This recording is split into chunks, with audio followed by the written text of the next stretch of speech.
Yeah, I love that video, not only because of the cute factor, but also because it's a great picture of something that all of us struggle with from time to time.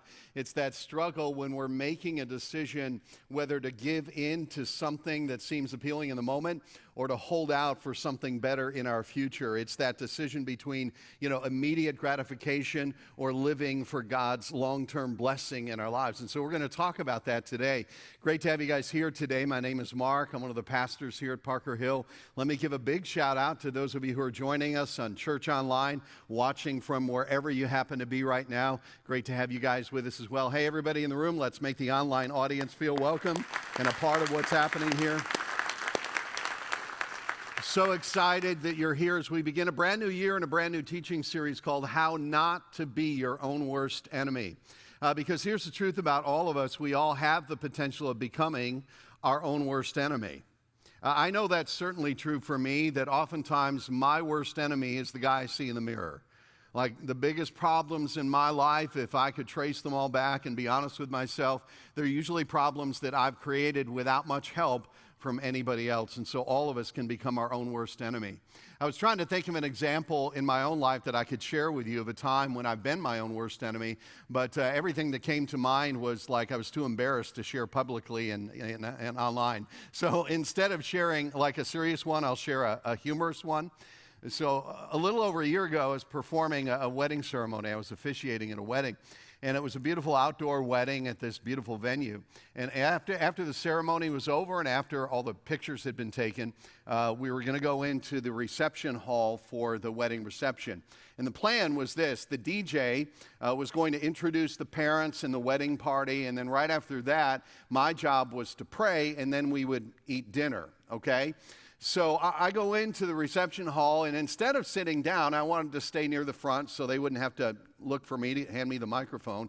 So I just found a spot near the front and kind of leaned back against the wall and just waited for what would just be a couple of minutes until it was my turn to step up and pray.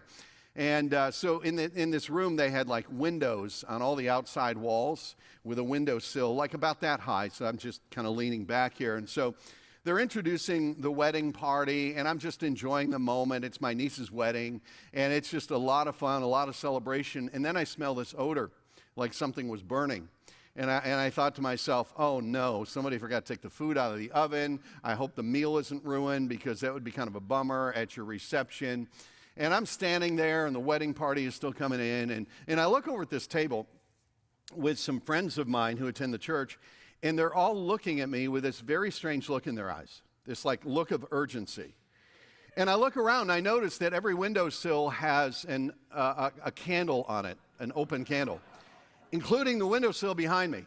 I had literally started my suit jacket on fire. The smoke was coming up over my head. I didn't even notice it.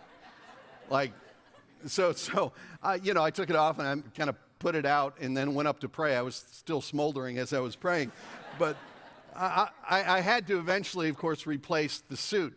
But I thought to myself, man, that's a picture of life sometimes. Like we put ourselves in positions and we make decisions where we set not our clothes on fire, but we set our lives on fire sometimes. Like we make these decisions that end up doing damage to ourselves, to others, to our future, and sometimes we don't even realize what we're doing at the moment. We all have the potential of becoming our own worst enemy. And so as we begin this new year, we're going to take 4 weeks just to talk about 4 habits, 4 what I would call preemptive habits, that if we practice these habits, we can keep from becoming our own worst enemy. So we're going to talk about 1 habit today, and then over the next 3 weeks, we'll talk about 3 more habits, okay? So here's where we're going to start. I think we have to begin with this. In order to ensure that we don't become our own worst enemy, first thing we need to do is to think long term. Because one of the ways that we become our own worst enemy is when we think short term, when we make decisions based on the emotions or the circumstances of the moment, where we get so focused on what is right in front of us that we don't think about implications for the future. So if you don't want to be your own worst enemy, one of the best things that you can do and that I can do is to think long term. Now, today we're going to look at the story of a man in Scripture who made a decision in one moment that had serious implications for his future. And this guy's name is Esau, and his story is told in the Bible, in the very first book of the Bible, the book of Genesis, in chapter 25. If you have a phone with a Bible app, you can go ahead and look this up and follow along, or you can just follow on the screen because all the passages will be there as well, free of charge. So the story of Esau is kind of a cautionary tale. His story, I believe, is included in the Bible to warn us about the dangers of just living in the moment. And if I could summarize the story of Esau in one sentence, it would be this warning: don't trade what you want most for what you want now. Don't trade what you want most for what you want now. Okay? So let's jump into the story of Esau. So Esau, he comes from a pretty famous family. His grandfather was Abraham. And Abraham in the Bible is known as the father of faith. He's a key figure in the Old Testament. So Abraham has a son Isaac. Isaac has a son named Esau. Now Esau was not an only child. He actually had a twin brother. And his twin brother's name was Jacob. And even though Jacob and Esau were twin brothers, they were very, very different from each other. Pick up in verse 27. It says, the boys grew up, and Esau became a skillful hunter, a man of the open country. And so this is Esau. Esau is kind of an outdoorsman. Esau is the kind of guy who likes to put on the camouflage, anoint himself with deer urine, get up in a tree stand, and shoot at things. Okay, Esau is the kind of guy who shops at Cabela's and he goes to monster truck shows. That's Esau. Okay, his brother Jacob, even though he's a twin brother, he's very different. It says, well, Jacob was content to stay at home among the tents. And so, in other words, Jacob was kind of happy just staying at home, cooking a good meal, and sitting down and reading an 800-page book on philosophy. Okay, so they're two very different guys, and this created some tension between them. But that tension was amplified by the fact that they had a kind of a dysfunctional home. Verse 28 goes on to say this: Isaac, that was the dad who had a taste for wild game, loved Esau. But Rebekah, that was the mom, loved Jacob. So each parent has their obvious favorite, which is really a recipe for bad family dynamics. That just increased the tension here between Esau and Jacob. Now, before I keep reading, let me explain what happens next in the story. So in that culture, they had something that they would pass on to the next generation called the birthright. It's foreign to us. It's not a part of our culture, but it was a part of their culture. And the birthright would be passed from the father to one of the children, and it was almost always the oldest son. Now, the birthright was a really, really big deal. There were some very important aspects to the birthright. There was, first of all, a financial component to it. Because if you were the holder of the birthright, you would receive a double share of your father's estate when he passed away. But secondly, if you were the one who was given the birthright, you would also be in a position of authority over your siblings. So you would become like the de facto leader of the family once dad was gone. But third, there was also a blessing attached to the birthright. They believed that God's blessing would be on the holder of the birthright in a unique way as he went about leading the family unit as the next generation. And so typically, Esau would have been given the birthright because even though these two boys were twins, Esau was just a few minutes older. So he was technically the oldest son, and the birthright would be given to him. Okay, so with all of that background, here's what happens next, verse 29. Once, when Jacob was cooking some stew, because that's what Jacob did, he cooked, and then he put a picture on Pinterest of everything he cooked. He was cooking some stew, and Esau came in from the open country famished. So he walks in, he said to Jacob, quick, let me have some of that red stew. I'm famished. Okay, so he's hungry. He's been out hunting all day, came up empty. He comes home, he smells this good food. And now Jacob, as the younger brother, and I have 3 younger brothers, so I know how family dynamics work, because when you're the younger brother, when you have leverage over an older brother, that's your opportunity. And so Jacob sees his moment here to get something from his older brother, because usually it's hard to get something from your older brother because they don't really need you. You're just kind of an irritation. But anyway, my brother's in the front row, so he probably might disagree. But anyway, that's aside from the fact that Jacob sees an opening here. And so he basically says, Esau, I can see you're really hungry. You know what? I'm willing to help you out. if you're willing to help me out. Let's have a conversation right now about that whole birthright thing. Literally, that's what happened. Verse 31, here's what happened. Jacob replied, "First, sell me your birthright." "Look, I'm about to die," Esau said. "What good is the birthright to me?" So now he's being like a big drama queen. He's not about to die. He's hungry. His blood sugar's probably plummeted, but he walked into the house. He's still speaking. He's not about to die. But the thing with Esau in this moment is he is so focused on what's right in front of him. He's so focused on what he feels he needs in the moment that he's blinded to everything else, including his future. So verse 33, and at this point, Jacob pulls the bread out of the oven, and the smell is going through the room. And Jacob said, he holds out the food, and they says, "Swear to me first." So he swore an oath to him, selling his birthright to Jacob. Then Jacob gave Esau some bread and some lentil stew. He ate and drank, and then he got up and left, so Esau despised his birthright. That's the story. There you have it. So Esau was hungry, and he traded away his birthright for a bowl of stew. All the land, the flocks and herds, the honor, everything that went with it. In fact, Esau traded away something that he didn't even understand at that moment, the full implications. He didn't even understand what was at stake in this decision he made in this moment. Because years later, God steps into human history and shows up because his people, at this point, the people of Israel, are a nation. They're being held as slaves in Egypt, and God needs a leader to take them out of Egypt, and that guy is Moses. So God appears to Moses in this really fascinating way in a burning bush.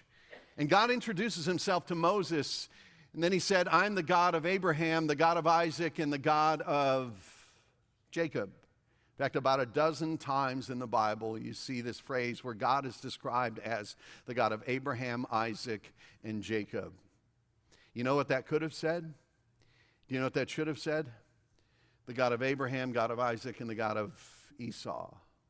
But see, Esau traded away his birthright. And so now Jacob becomes enshrined in history forever, and Esau just becomes a footnote.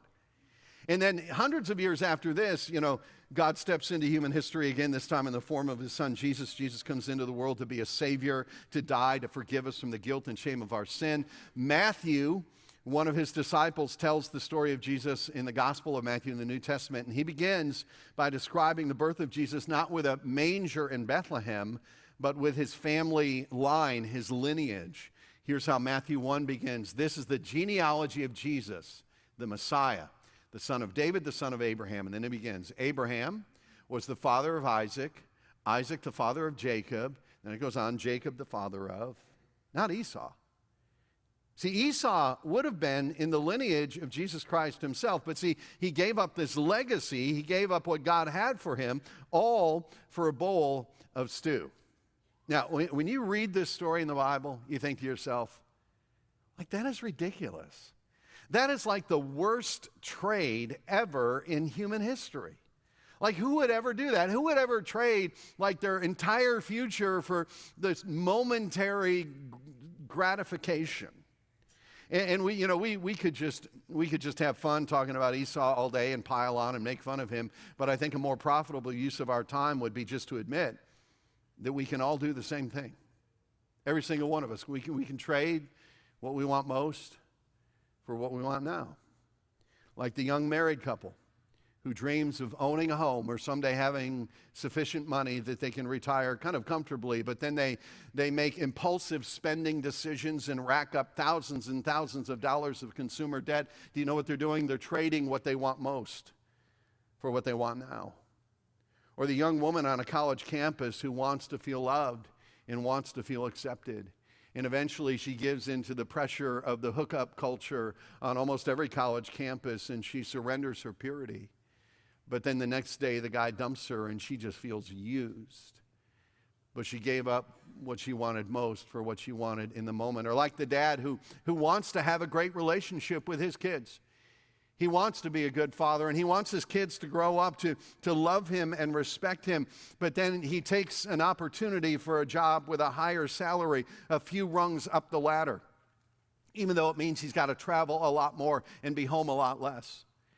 And then he wakes up one day, and his kids are grown, and they want little to do with him. He trades what he wants most for what he wants now. Or like the parents who have great dreams and great hopes for their kids. They want to see their kids grow up to be young people of faith and character. They want to pass on their values to the next generation. But then they get their kids involved in a flurry of activities, and they prioritize athletic success and academic success over spiritual growth. And then their kids grow up and they leave home and they want nothing to do with God and nothing to do with faith.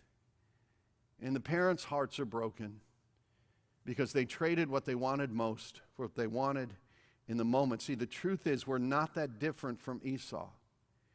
Every single human being, all of us, myself included, we have this tendency, this temptation to trade what we want most for what we want now. In fact, later on in the Bible, in the book of Hebrews, way toward the end of the Bible, there's this warning. This is like the Twitter version of Esau's story, just the summary of it. In the Message, it says this: watch out for the Esau syndrome, trading away God's lifelong gift in order to satisfy a short-term appetite. You well know how Esau later regretted that impulsive act and wanted God's blessing, but by then it was too late, tears or no tears. And I love that first phrase, watch out for the Esau syndrome. And by the way, Esau at this point in his life would have been in his late teens or early 20s when he made that decision. Let me pause for a moment here and speak to those of you in the room or watching online who are young, who are in your teens or your 20s or your 30s. Because here's the message we hear from our culture every single day. The message we hear from our culture is this: you're young, you're healthy, go out and have a good time. Abuse your body, get drunk, hook up, have a great time because you're young, and that's what young people do. And someday when you're older and you can settle down and then you can get serious after you've had your fun, you get serious about faith and about God and about life. That's the message you hear from our culture, and tragically sometimes from parents. It's terrible advice. It's the worst advice.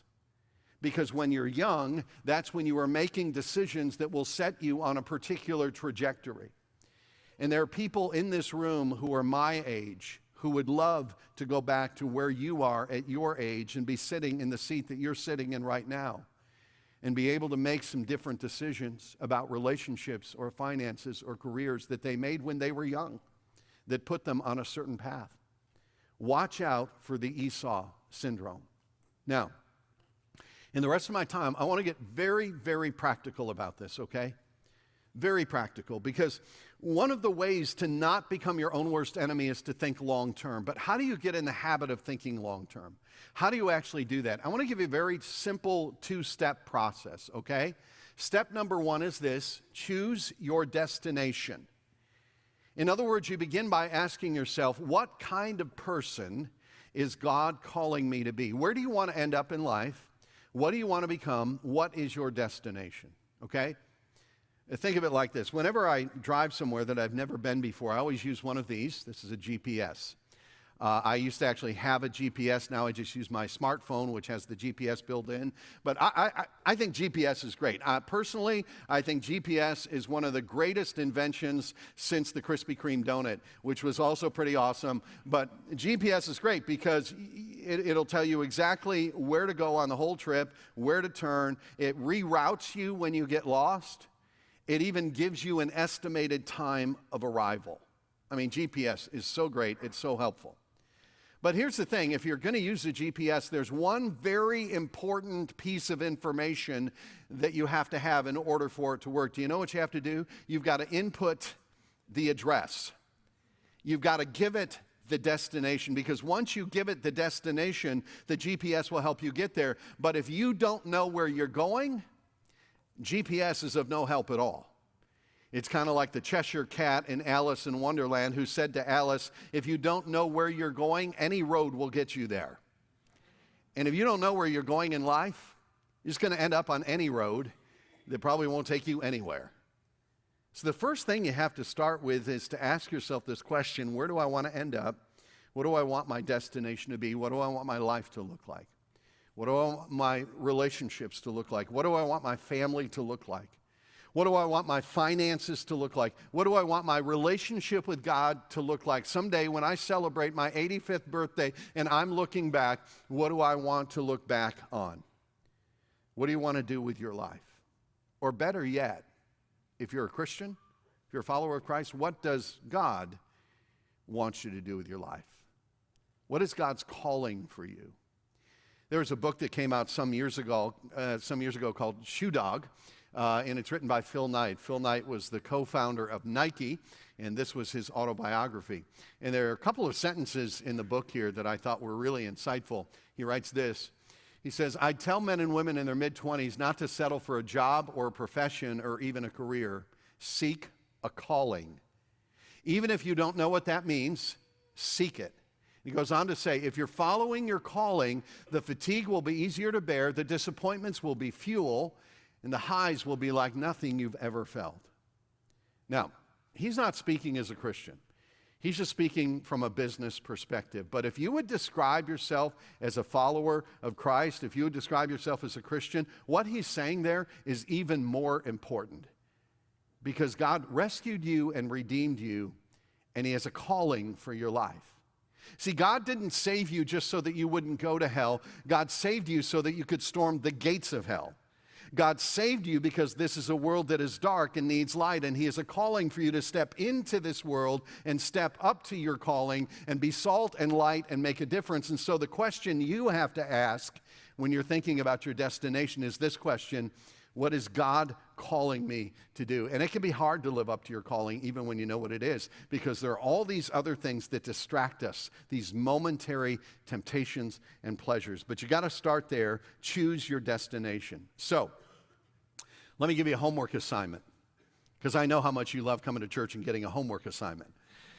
Go home today and take about 30 minutes and sit down with a piece of paper or open up your computer and just write a few paragraphs about what kind of person you want to be. What is God's calling on your life? Who do you want to become? Relationally, spiritually, in terms of your career? Where do you want to be financially? All of that stuff. Just get something in writing. And it may take, a few weeks or a few months to really refine that statement. But I would encourage you, just with some thought and with some prayer, just to sit down, spend 30 minutes and put something in writing. Because when you write something like that down, it becomes very, very powerful, and it begins to guide you. So number one, choose your destination. Then, number two, second step, if you want to think long term, you change your focus. In other words, whenever you have a decision to make, you make the decision not just in light of today, you make that decision in light of someday. Because it's very, very, very powerful in our lives when we begin to make decisions, not just in terms of the moment, but in terms of the future. When we begin to think how every decision in the present might impact our future, our desirable future that God may have for us. And one of the easiest way to do this, not original with me, is just to think in terms of 10, 10, 10. Okay, a very simple idea, but if you can begin to make this a habit in your life, I think it will profoundly change the way that you think and the way that you make decisions. And so here's how it works. Whenever you have a decision to make, you think about the implications of that decision in 10 minutes, in 10 months, and in 10 years. What is that decision going to look like immediately? But then what is that decision going to look like in the near-term future? And then what will that decision look like ultimately 10 years out? Okay? So to help you understand how this works, let me just give you 3 scenarios, 3 questions, and we'll run them through this filter of 10 minutes, 10 months, 10 years, okay? So here's an example. This question: should I quit my job? Okay, maybe you got mad and you got offended about something and you're like done with that job and you don't really have another job to go to, but you just want to leave. You just want to quit. And so you do that. You decide, I don't have another job to go to, but I've had enough, I'm going to quit, okay? So, how does that decision feel in 10 minutes? Feels pretty good. Like, I showed them. Not going to let anybody push me around, not going to let people tell me what to do. It feels good for 10 minutes. In fact, it probably feels good the next morning, too, because you get to sleep in, because you don't have a job to go to anymore, and so you can just take it easy, and immediately it feels good. But what about 10 months later? Well, the economy's pretty good, so 10 months later, you probably have another job, but maybe it took you 6 months to find that job, so now you're behind financially and you're having to dig yourself back out again. But what about 10 years? Maybe 10 years down the road, you look at your life and maybe you're sitting with a counselor and you realize that over your lifetime, you've developed this habit of quitting whenever anything gets difficult. You just give up when things get hard. And if you could trace it all the way back, you might trace it all the way back to 10 years prior to that when you just decided rather than learning resiliency, learning to persevere, you just decided to quit. And then that became a habit of your life. See, 10 minutes, 10 months, 10 years. Here's the second question. Should I stay in this relationship? Okay, so maybe, you're dating somebody that that you shouldn't be dating. You're a follower of Christ. They want nothing to do with God. They want nothing to do with faith. Personality-wise, it's not a great match. Everybody who knows you well and loves you says this is not a good relationship, but you're caught in this struggle and you think, God, I know I shouldn't be dating this person. God, I know they're not a Christian, but they might become a Christian. And God, she's really, really cute, and it's easier for somebody to become a Christian than to become really, really cute. So God, I don't know what I should do. So you got a decision to make, and so you decide to end the relationship. So how's that feel in 10 minutes? Feels pretty bad. Like there might be a sense of loss. You might wonder if you're ever going to find anybody again. But how's it feel at 10 months?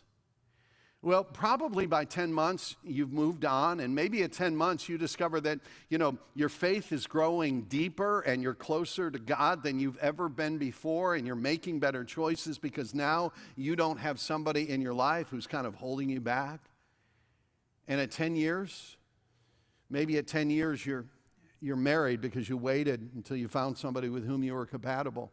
And your marriage isn't perfect, and it's not easy, because no marriage is perfect and no marriage is easy, but at least you have someone in your life now who's on the same page with you, and you've got a common foundation of faith, and so you can work together and solve problems and raise kids differently. Okay, 10 minutes, 10 months, 10 years. One more example. Should I borrow this money? Okay, so maybe you really want to upgrade your car. And your car is running fine, but it's got some miles on it and it's kind of outdated. And you just want to get a new car that you don't have to worry about. And you want to get a car that's going to make a statement about you when people see you behind the wheel. Now, any money saved up to buy a new car, so you got to finance the whole thing, but they're going to finance it for you at like 6% for 7 years. So you think, yeah, buy me a new car. So you buy the new car. How's that feel in 10 minutes? Feels great. Like you're driving the car off the lot and there's 20 miles on the odometer and it's shiny and everything's tight and nothing rattles in it. It's got that new car smell. And when you're driving it over the next couple of weeks, people say, man, that's a great set of wheels you got. And it really feels good immediately. What about 10 months later? Well, at that point, the newness is kind of worn off. It doesn't have a new car smell anymore. Now it's got like family smell, and there's like goldfish in the seats and stuff like that, and somebody backed into the back fender and drove away, so you got a dent in the car right now. And now you're feeling all the pressure of making those car payments for the next 6 years and 2 months. And then what about at 10 years? Well, at 10 years, you don't have the car anymore. When it hit 130,000 miles, you sold it to me, because that's about the kind of car that I buy. So you don't have it anymore. But now you want to buy a house. But see, now you have no money for a down payment because of the $50,000 you spent on a car that you no longer own and no longer drive. See how that works? 10 minutes, 10 months, 10 years. Because so many times when we make decisions, all we think about is the 10 minutes, when the thing that we need to think about is the 10 months and especially the 10 years. So very simple process. If you want to think long-term, choose your direction and then change your focus. And if you want some inspiration, if you want a great example of this, perhaps the greatest example of this would be Jesus himself. Because at the end of his time on earth, he was arrested, he was beaten, he was spit on, and he was crucified on a Roman cross, and he could have walked away from any of that at any moment.